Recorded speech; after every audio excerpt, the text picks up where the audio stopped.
श्री राम जय जय राम। श्री राम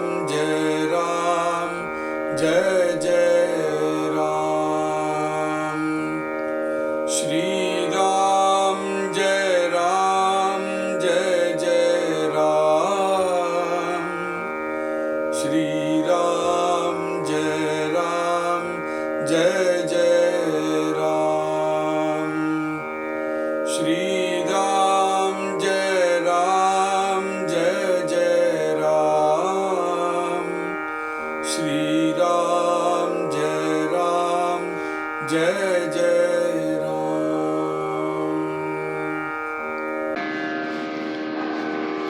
जय श्री राम। उपाधि योगे वाटे भिन्न, परीते आकाश अभिन्न, तैसा आत्मा स्वानंद घन एकची असे। दृश्या सभाख्य अंतरी, सूक्ष्मात्मा निरंतरी, त्याची वर्णावया थोरी, शेष समर्थ नवे। ऐसे आत्म्याचे लक्षण, जाणता नाही जीवपण, उपाधी शोधिता अभिन्न, मुळीच आहे। जीवपणे एकदेसी, अहंकारे जन्मसोसी, विवेक पाहाता प्राणियासी, जन्म कैचा। जन्म मृत्यापासून सुटला, या नाव जाणिजे मोक्ष झाला, तत्वे शोधिता पावला, तत्वता वस्तू। तेची वस्तू ते आपण, हे महावाक्याचे लक्षण, साधू करीती निरूपण, आपुलेन मुखे। जेची क्षणी अनुग्रह केला, तेची क्षणी मोक्ष झाला, बंधन काही आत्मयाला, बोलोची नये। आता आशंका फिटली, संदेह वृत्ती मावळली, संत संगे तत्काळ झाली मोक्ष पदवी। स्वप्नामध्ये जो बांधला, तो जागृतीने मोकळा केला, ज्ञान विवेक प्राणियाला, मोक्ष प्राप्ती। अज्ञान निसीचा अंती, संकल्प दुःखे नासती, तेणे गुणे होय प्राप्ती, तत्काळ मोक्षाची। तोडावया स्वप्नबंधन, न लगे आणिक साधन, तयास प्रयत्न जागृती वीण, बोलोची नये। तैसा संकल्पे बांधला जीव, त्यास आणिक नाही उपाव, विवेक पाहाता वाव, बंधन होये। विवेक पाहिल्याविण, जो उपाव तो सीण, विवेक पाहाता आपण, आत्माच असे। आत्मयाचा ठाई काही, बद्ध मोक्ष दोन्ही नाही, जन्म मृत्यू हे सर्वही आत्मत्वी न घडे। इति श्रीदास बोधे गुरुशिष्य संवादे मोक्ष लक्षण नाम समास चात्वा। जय श्री राम।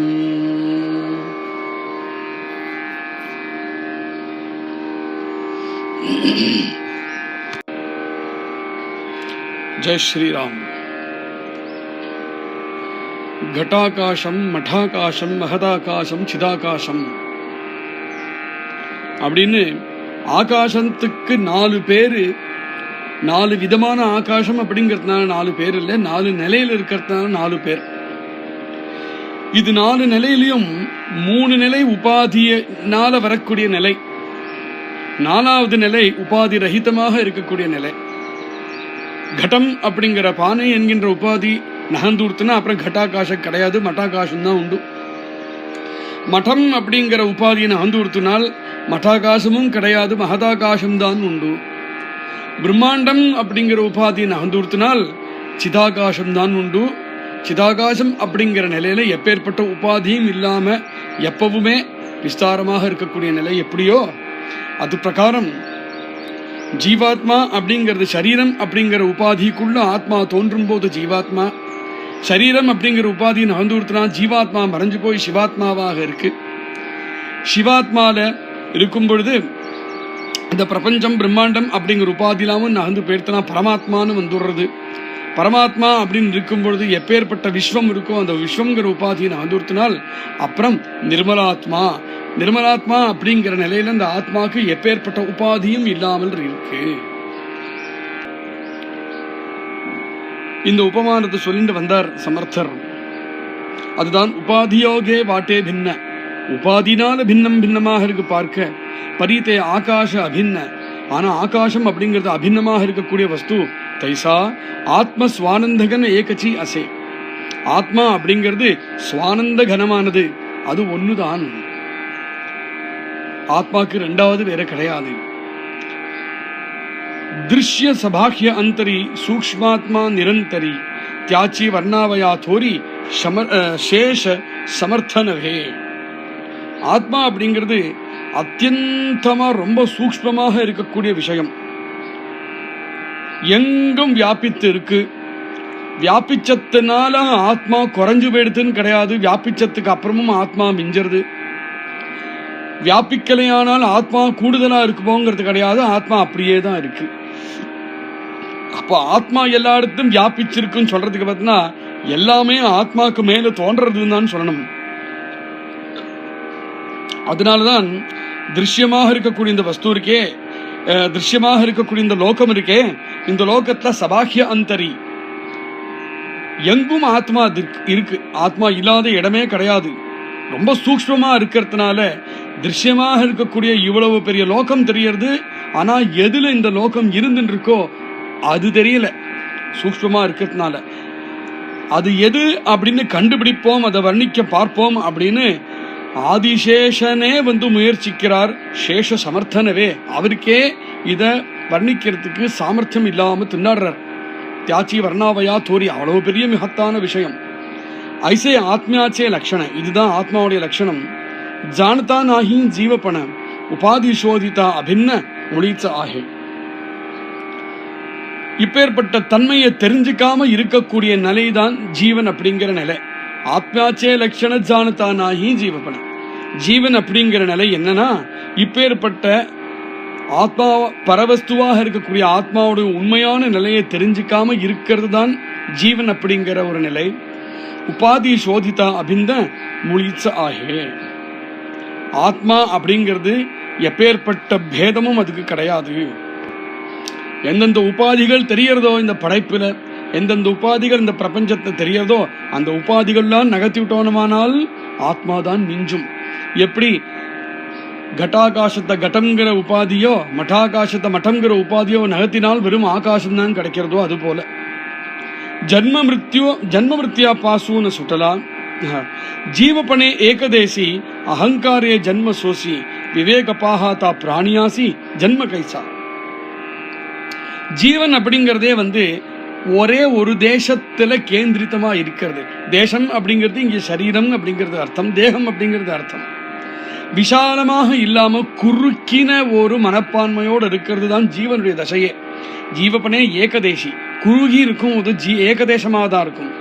அகங்காரே ஜன்மசோசி, அது குறுகி இருக்கிறதுக்கு காரணம் நான் ஜீவன் நினைக்கிறதுனால தான். அகங்காரம் தான் அதுக்கு மூலமான காரணம். விவேக பாகாதா பிராணியாசி ஜன்ம கைசா. ஆனால் இப்பேற்பட்ட தேக புத்தி இல்லாதவர்கள், ஏகதேசமாக இருக்கக்கூடிய ஒரு தன்மை இல்லாதவர்கள், அகங்காரமே இல்லாதவர்கள் யார் இருக்காளோ அப்பேற்பட்ட விவேகிகள் இருக்காளே, அவளுக்கு நம் ஜன்மம் எங்க, மிருத்யு எங்க? ஜன்ம மிருத்யா பாசூன சுட்டலா யானாவ ஜானிஜே மோட்ச ஜாலா. ஜன்மம் மிருத்யு இது ரெண்டுத்துடைய பிடிப்பிலேந்து எவன் கழிந்து வந்தானோ அவன்தான் மோட்சமடைஞ்சவன். தியானாவ ஜானிஜே மோட்ச ஜாலா. தத்வே சோதிதா பாவலா தத்வதா வஸ்து. எப்படி ஆகிறான்? ஏற்கனவே சொன்னார், பந்தனமா இருக்கிறது தான் ஜீவனுடைய நிலை. அந்த பந்தனம் அவிழ்த்து விட்ட நிலை மோக்கலான்னு சொல்லிட்டு வரான் நிறைய இடத்துல.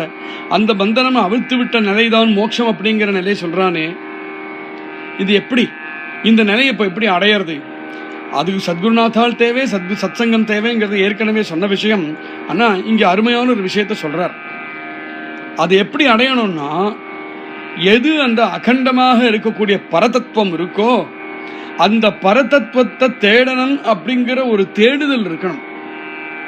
அந்த பரத்வத்தை தேடிண்டு போய் திடீர்னு என்ன ஆகிறது?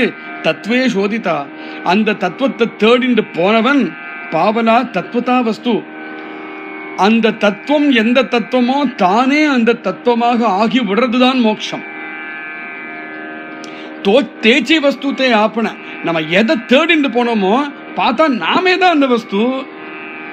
ஆனா நாம் நம்மள வேறன்னு நினைச்சதுனால இந்த பரவஸ்துவையும் வேறன்னு நினைச்சுன்னு தேட போறோம். ஆனா பரவஸ்துவாக இருக்கிறதுனால பரவஸ்துவ வேறன்னு நினைச்சுட்டு தேடிட்டு போனாலும் கடைசியில அடையும் பொழுது என்ன ஆகிறது? நாமே அந்த பரவஸ்து தான் அப்படிங்கிற அனுபவம் உண்டாகிறது.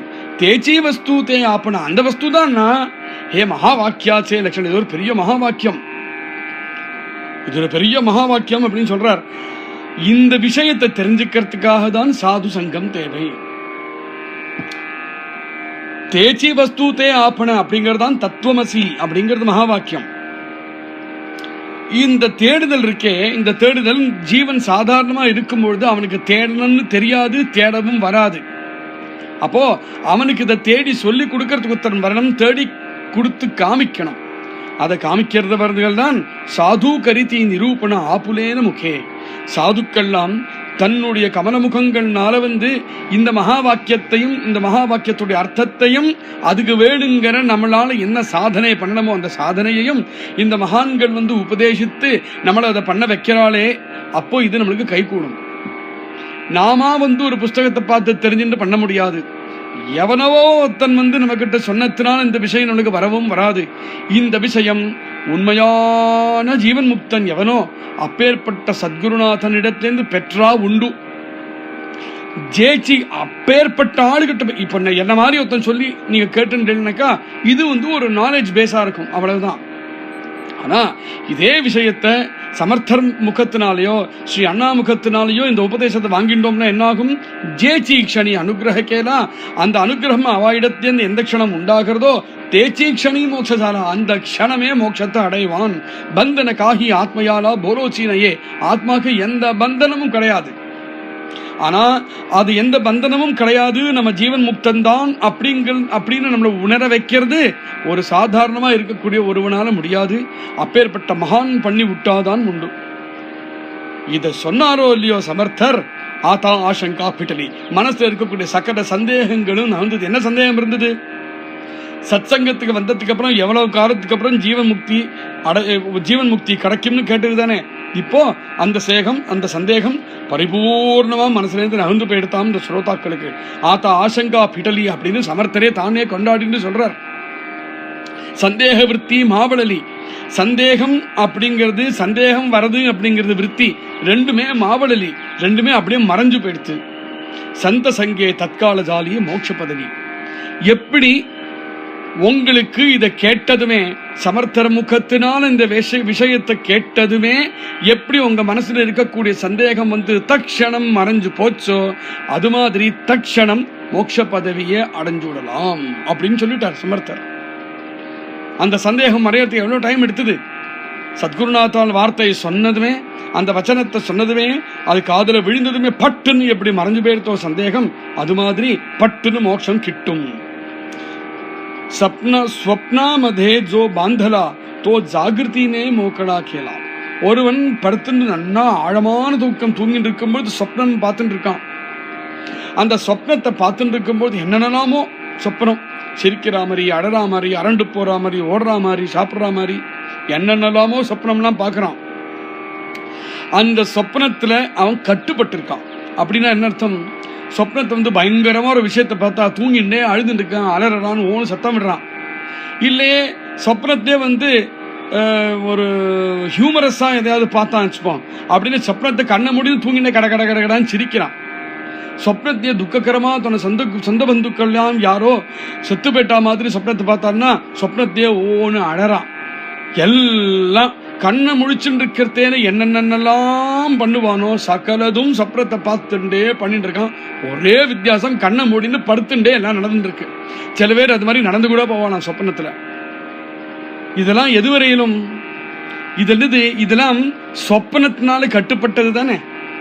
சொப்பனத்துல என்ன காட்சிகள் இருக்கோ, சொப்பனத்துல அவன் என்னெல்லாம் திருஷ்யங்கள் பார்க்கறானோ எல்லாம் அவனை கட்டி போட்டத்தினால்தான் அதுக்கு இப்படி ரெஸ்பாண்ட் பண்றான். சொப்னம் பார்க்கிறேனாக்கும் அப்படிங்கறத அவன் ரியலைஸ் பண்ணாமல் அதுதான் நிஜமாக்கும் நினைச்சுட்டு சொப்னத்துக்கு கட்டுப்பட்டு அழுது சிரிச்சு கழித்து எல்லாம் பண்றாமா.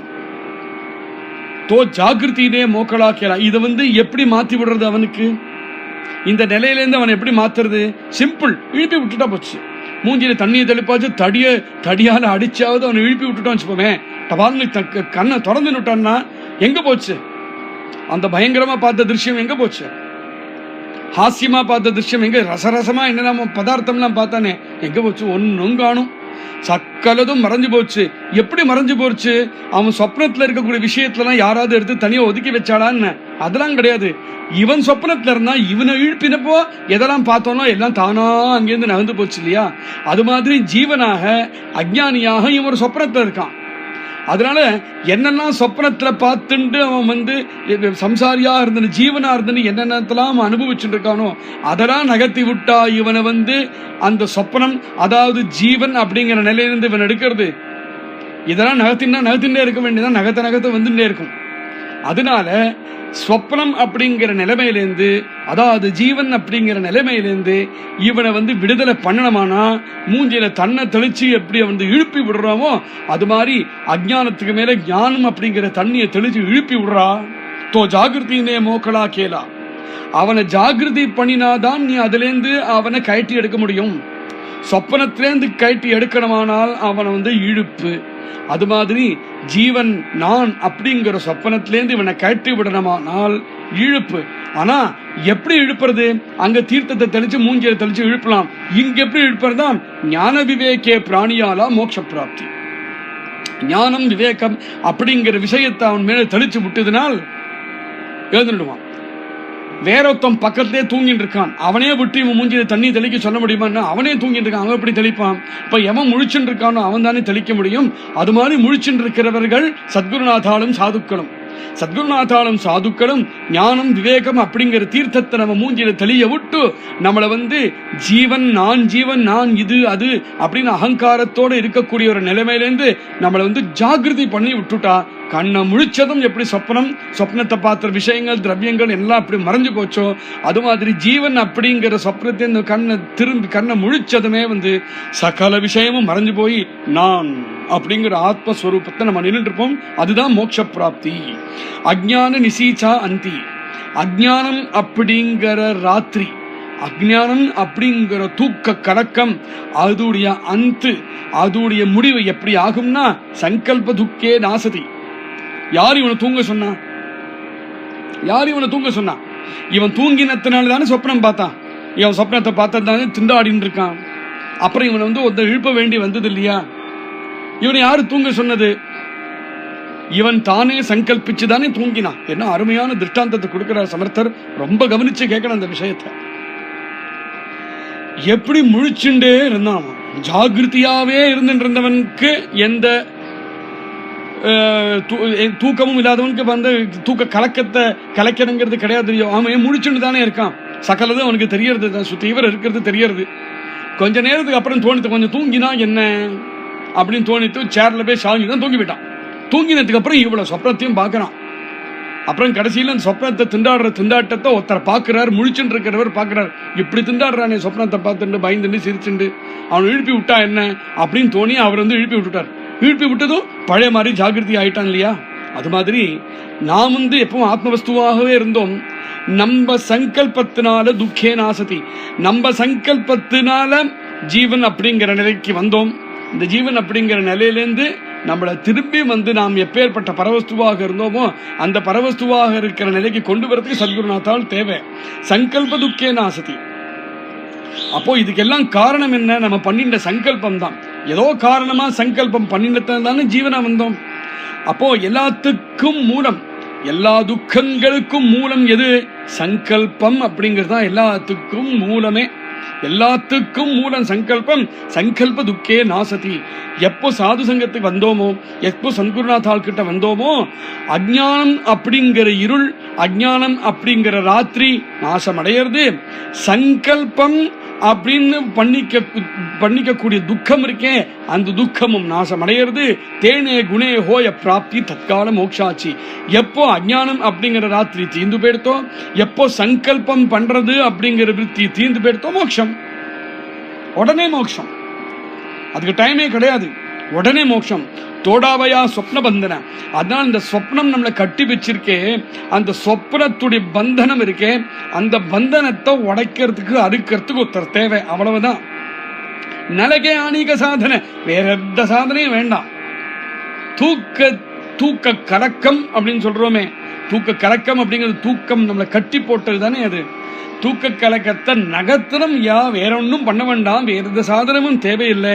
தியாச பிரயத்த ஜாகிருதி வீண போலோ சீனையே.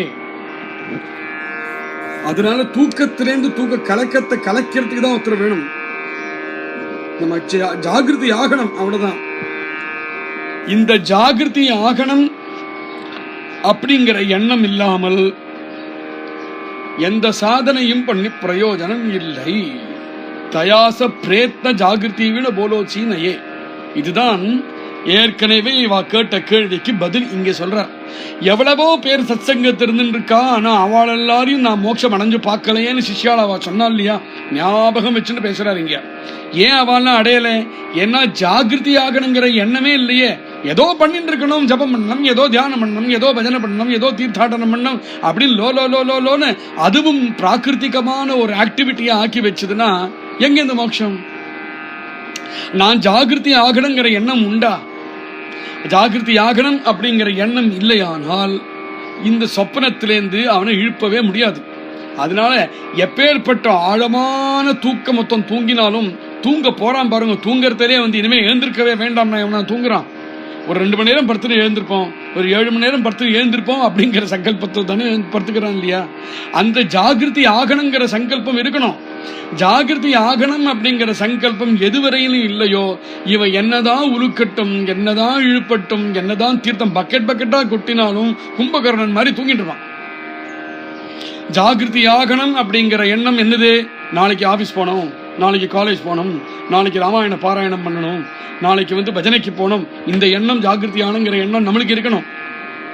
அந்த எண்ணம் இல்லாமல் தூங்கிட்டே இருக்கணும்னு நினைக்கிறதா நாளைக்கு திருப்பி இந்த லோகத்தை வளர்றதுங்கிறது. அதை இங்க சொல்றார். எந்த சத்சங்கமான விஷயத்துல நீ ஈடுபட்டாலும் உன்னுடைய சங்கல்பம் என்ன இருக்கணும்? இதனால நான் ஜாகிருதி அடையணும் அப்படிங்கிற சங்கல்பம் இல்லாமல் எப்பேற்பட்ட சத்சங்கத்துல நீ ஈடுபட்டாலும் தூக்கம் கிடையாது, மோட்சம் கிடைக்காது. போலோச்சினே, அப்போ நீ மோட்சத்தை பத்தி பேசவே பேசாதேன்னு. தைசா சங்கல்பே பாந்தலா ஜீவ. இது மாதிரி ஜீவன் என்ன சங்கல்பம் சங்கல்பத்தினால கட்டி போட்டுக்கிறான்னு சொல்றோம் இல்லையா. ஜாகிருதி ஆனங்கிற சங்கல்பமே இல்லாம இருக்கிறது தான் ஒரு பெரிய கெட்ட சங்கல்பம் அவன் கிட்ட. தைசே சங்கல்ப பாந்தலா ஜீவ. ஜாகிருதி ஆகணும் அப்படிங்கிற சங்கல்பம் இல்லாம இருக்கிற சங்கல்பம் இருக்கே, அதுதான் இவனை கட்டி போட்டிருக்கு. தயாச ஆணீக நாகி உபாவ. அப்படி ஒருவன் இருந்துட்டானால் அவனுக்கு வேற உபாயமே கிடையாது. விவேக பாகதாவாவ பந்தன ஹோய. விவேகம் இல்லாம ஒருவன் இருந்தானால் அவன் எப்பவும் பந்தனத்திலேயே மாட்டின்றே தான் இருப்பான். விவேக பாகில்யா வின. விவேக புத்தியோட எண்ணி வரைக்கும் அவன் வரலையோ, ஜோ உபாவ தோத்தோ சீன. அவனுக்காக எந்தெந்த உபாயம் சத்குருநாதால் பண்ணி கொடுத்தாலும், அவனுக்கு எந்த உபாயம் யாருமே பண்ணி கொடுத்தாலும் எல்லாம் சீன, எல்லாம் வேஸ்ட். அதனால்தான் சத்குருநாதால் கிட்ட போகும்பொழுது அவருடைய கிருப்பை எல்லாருக்கும் ஒரே மாதிரி தான் கிருப்பை. ஆனா அதே சமயத்துல எப்பேற்பட்டவருக்கும் ஒரே மாதிரி கிருப்பை கொடுக்கறது கரெக்டா என்ன? இல்லையே. அப்போ எல்லாருக்கும் பண்ண வேண்டிய கிருப்பை பொதுவா என்ன கிருப்பை பண்ணமோ சத்குருநாதால் பண்ணிட்டே இருக்கார். அதுக்குள்ள யாரு விவேக்கியா இருக்கணும்னு ஆர்வமா இருக்கானோ, யாரு உண்மையான ஞானத்தை பெறணும்னு ஆசைப்பட்டு வரானோ, அவனை பார்த்தாலே சத்குருநாதால் கண்டுபிடிச்சு விடுறார். கண்டுபிடிச்சு அவனுக்கு என்ன பிரசாதத்தை கொடுக்கணுமோ அந்த பிரசாதத்தை பிரத்யேகமா அவனுக்கு கொடுக்கிறார். அதனால எல்லாருக்கும் காமனா பண்ணக்கூடிய ஒரு அனுகிரகம் யாருக்குமே உண்டு. ஆனா எவன் தீக்ஷ்ணமான நல்ல புத்தி உள்ளவனாக, எவன் உண்மையான இந்த விஷயங்களை நாம் தெரிஞ்சுக்கணும், நாம் முன்னேறணும் அப்படிங்கிற உண்மையான ஒரு சத்தையோட எந்த சிஷ்யன் வரானோ அவனுக்கு இவர் வேற பிரசாதம் பண்ணிதான் ஆகணும். அவனுக்கு உபாயத்தை கொடுத்துதான் ஆகணும். மற்றவர்களுக்கு இந்த உபாயத்தை ஏன் கொடுக்கறல, பக்ஷபாதம்னு நீங்க சொல்லிட முடியாது. ஏன்னா மற்றவர்களுக்கு இதுல விருப்பமே இல்லையா. ஏதோ வரா போறா நமஸ்காரம் பண்றாளே தவிர உண்மையா நம்ம கரையேறணுங்கிற விருப்பத்தோட எல்லாரும் வராளா? எப்போ உண்மையான கரையேறங்கிற விருப்பத்தோட யாரும் வரலையோ, சத்குருநாதாள்கிட்டையும் எனக்கு நல்ல பதவி கிடைக்கணும், நல்ல பணம் கிடைக்கணும், நல்ல பணங்காசு கிடைக்கணும், நல்ல வீடு கிடைக்கணும், நல்ல மனைவி கிடைக்கணும், இதை கேட்கறதுக்கு மாத்திரமே அவன் வந்துட்டு இருக்கானோ அவனுக்கு அது மாத்திரம் கிடைக்கிற மாதிரி அனுகிரகத்தை தான் இவன் பண்ண முடியும். மற்ற அனுகிரகத்தை பண்ணக்கூடாதுன்னு கிடையாது, பண்ணி பிரயோஜனம் இல்லை.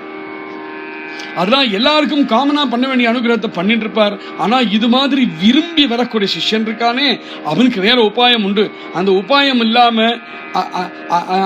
அந்த ஒரு இஷ்டம் இல்லாம எவன் எல்லாம் வரானோ அவன் கிட்ட போய் இந்த உபாயத்தை வேஸ்ட் பண்ணி பிரயோஜனம் இல்லை. ஏன்னா ஜோஜோ உபாவ தோ சீனா, அவனுக்கு இந்த உபாயங்களை கொடுத்து வேஸ்ட் ஆகும். அவன் தயாராகி வரட்டும். இந்த சாதாரண கிருப்பைக்கு பாத்திரமாக ஆகி ஏதோ ஒரு நாளைக்கு அவன் ஹிருதயம் மாறி பாரமார்த்திகமான ஒரு விஷயத்தை தேடி என்கிட்ட வரமாட்டானா அப்படின்னு சத்குருநாதால் பொறுமையா காத்துட்டு இருக்கார். அதுதான் கிருப்பை. வரமாட்டானான்னு காத்துட்டு இருக்கிறது அதுதான் கிருப்பை. அதுவரையிலும் சாதாரணமாக அவளுக்கு என்ன பிரசாதிச்சுட்டு இருக்கணுமோ அதை பிரசாதிச்சுட்டு இருப்பார். விவேக பாகத்தா ஆப்பன ஆத்மச்ச நாசை. அதனால அந்த விவேகம் நம்மளுக்கு வரணும். அந்த விவேகத்தோட போனோமானால் பாக்கி அஜ்ஞானங்கள்லாம் நாசமாகி நான் தான் ஆத்மா ஆத்மச்ச அசே. அந்த விவேகம் எங்க வந்துடுத்தோ, சத்குருநாதாவோட கிருப்பைக்கு எப்ப பாத்திரமான ஆனானோ, இந்த ஆக்ரகம் வந்ததும் அவன் கிருப்பைக்கு பாத்திரம் ஆவன். ஆனதுமே என்னாகும், நான் தான் ஆத்மா அப்படிங்கிற அனுபவம் உண்டாகும். ஆத்மயாச்சா டாயி காயி பத்த மோக்ஷ தோனினாகி. ஒரு விஷயம் சொல்றேன்ப்பா சிஷ்யா கேளு. ஆத்மா அப்படிங்கிற விஷயத்தை பார்க்கும் பொழுது ஆத்மால பத்தனும் கிடையாது, ஆத்மால மோட்சனும் கிடையாது. ஆத்மா என்னைக்குமே நித்திய திருப்தமாக இருக்கக்கூடிய ஒரு தத்துவம். ஆத்மயாச்சா டாயி காகி மோக்ஷ பத்த தோனி நாகி, ரெண்டும் கிடையாது. எப்போ பத்தனும் மோட்சமும் கிடையாதோ ஆத்மாவை பொறுத்தவரை ஜன்ம மிருத்யஹே சர்வஹி ஆத்மத்வீன கடே. ஆத்மாவுக்கு ஜன்ம மிருத்யுங்கிறது அதனால கிடையாது.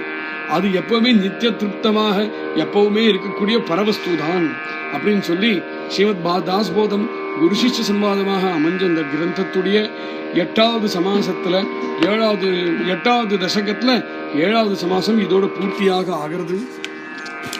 நாளையிலேருந்து 8வது சமாசம் ஆரம்பம், ஆத்ம தர்ஷனம் அப்படிங்கிறது. ஜெய் ஸ்ரீராம்.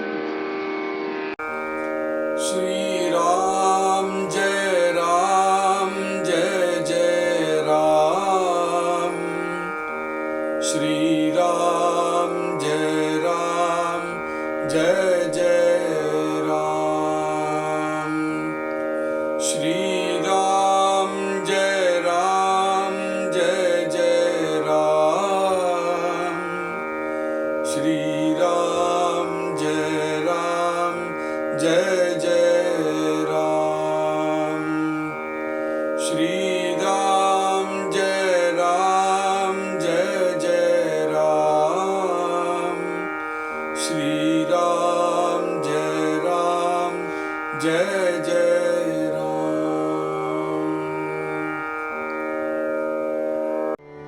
ஹரே கிருஷ்ணா கிருஷ்ணா கிருஷ்ணா ஹரே ராம ராம ராம ஹரே ஹரே கிருஷ்ணா கிருஷ்ணா கிருஷ்ணா ஹரே ராம ராம ராம ஹரே கிருஷ்ணா கிருஷ்ணா கிருஷ்ணா ஹரே ராம ஹரே